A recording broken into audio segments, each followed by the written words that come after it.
हुतूम का शहर, आपकी बादशाही। एक लड़का जिसने पूछने की हिम्मत की, जो तुम अपने हाथों से बनाते हो उसके आगे झुकते क्यों? वो लड़का इब्राहिम अलैहिस्सलाम थे, वो बच्चा जिसने बादशाह से सवाल किया था। जब वो बड़ा हुआ उसने उन सबको बोल दिया, सवाए एक के सबसे बड़ा तुम, इससे पूछो। इब्राहिम ने कहा, अगर वो बोल सकता है, लेकिन सच्चाई पत्थर से ज्यादा बुलंद होती है और वो उसे बर्दाश्त नहीं कर सके। वो उसे बादशाह के पास ले गए और उसे जिंदा जलाने का मुतालबा किया।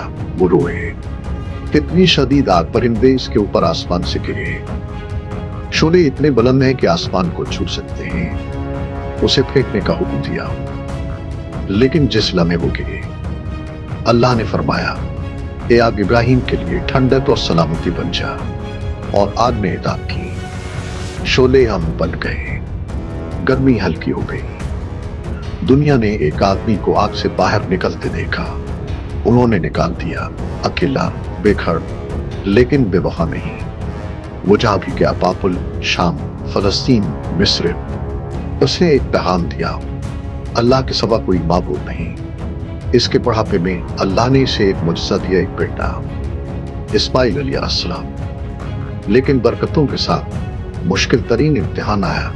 3 रातें, बुरी ख्वाब, वही हुक्म, अपने बेटे को कुर्बान कर दो। और वो जानते थे कि नबी का ख्वाब सच्चा है।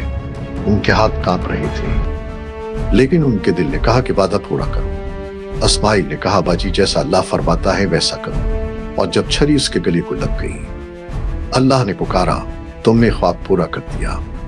कुर्बानी कभी खून के लिए नहीं थी, ये ईमान के लिए था। एक साथ उन्होंने एक घर बनाया जो सल्तनतों से बाहर हो जाएगा, काबर, इत्तेहाद, इबादत और हथियार डालने के अलावा। उन्होंने दुआ की, ए हमारे रब, हमसे ये कबूल फरमा।